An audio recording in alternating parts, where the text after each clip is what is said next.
Good morning. This is Sheldon from Sharekhan Currency Advisory Desk. Well, the issues that affected the market yesterday. Firstly, everything that's revolving around the market is more got to do with the euro situation. We see that the eurozone is under a lot of pressure, basically because of the strikes and the political scenario that's going on there at present. Now, what is happening is that the European Union citizens, they do not want any further austerity measures being imposed on them. Basically, they are pretty much fed up of seeing more than 50% of their income going away in taxes, and with all the burdening tax rates that are there at present, they do not want further austerity measures being imposed. And however, the irony to this situation is that there's nothing much that can be done beyond imposing further austerity measures to get the eurozone out of recession, that is. Now we see that the recently concluded elections also, we saw in France that a socialist leader has been elected to the presidential candidate, and also that if we look at Greece, the majority voters have not favored any of the parties which had austerity measures as their main agenda. So all this signals to a lot of political discomfort that's being witnessed in the entire euro region. In fact, even yesterday, the German chancellor, that's Angela Merkel, she was also a little bit apprehensive about the policies that the newly elected French president would come up with, because his agenda is that he wants to revisit the fiscal policies of the European Union. Now, the European Union and Germany do not want this to happen, because this will again push back the eurozone rather than moving it forward. So basis this, we see that the euro is trading on a very shaky ground, and we don't see anything supportive for the euro in the immediate future as such. Moving to the US, we saw a very surprising development coming out of the US yesterday. We saw that the consumer credit number that came out, it has rose to a 10-year high. Now this is a little bit shocking, and also if you look at it on the face of it, it looks that it's good for the US economy.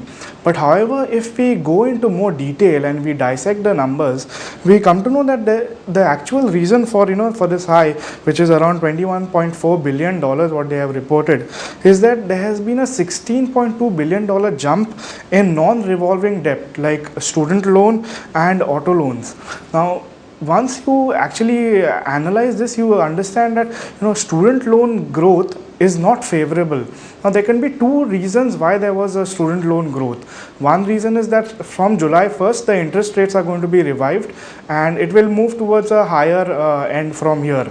That could be a reason why student loan has taken up. Secondly, we could also interpret that the job sector is weakening, as in the number of jobs that are there in US that is available is lowering, which is why more people are preferring to go for an educational for some education, further education right now, to fill up the gap in their careers. Now this is a bad factor. If it's happening due to this, then there's a big question mark on the structural recovery of the US, what everybody is talking about.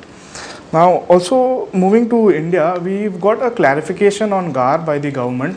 They say that the GAR is going to be postponed, it will be effective from next financial year. However, we do not read much into this, because basically the problems with India is more related to a current and trade account deficit. As mentioned earlier also previously, we are the only country among the BRIC members who are running such a huge trade deficit that is there. Now this problem was existing before GAR came into the picture, and if the government doesn't do anything to tackle this, we see that with rising oil prices will be under further pressure by the oil importers who are there. This will push the dollar further upwards.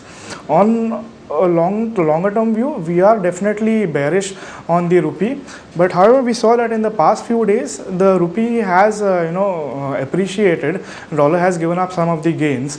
Probably there were talks of RBI intervention in the market. At present we see that the May futures dollar rupee is trading at around 52.9975 levels. Moving for the technicals for today.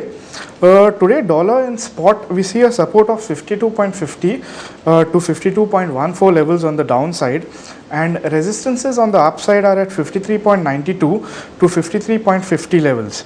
Now the trend for US dollar is bearish in the immediate term. Moving to the euro spot sees a support of around 68.70 levels, and resistance is seen at around 70.80 levels. Though there's nothing much to support the euro is only holding because of the dollar effect. All the other currencies actually are holding because of the dollar effect, since we derive the rate of euro, the pound and the yen from the dollar rate that is going on in the market against the rupee. Moving towards the yen is seeing a support of around 65.35 levels, and resistance on upwards movement is seen at around 67.40 levels. The yen trend is also bearish as per our technical charts. And finally the pound sees a support at around 84.96 levels and a resistance of around 86.50 levels on the upside. Now the only reason why the pound is holding up is again due to the dollar movement. That is, fundamentally speaking, there's nothing much in the British economy which is positive or supportive for the pound, due to which it should rally or it should hold at such high levels against the rupee. So yes, we are bearish on the pound also in the immediate term. Well, that's it for today. Thank you.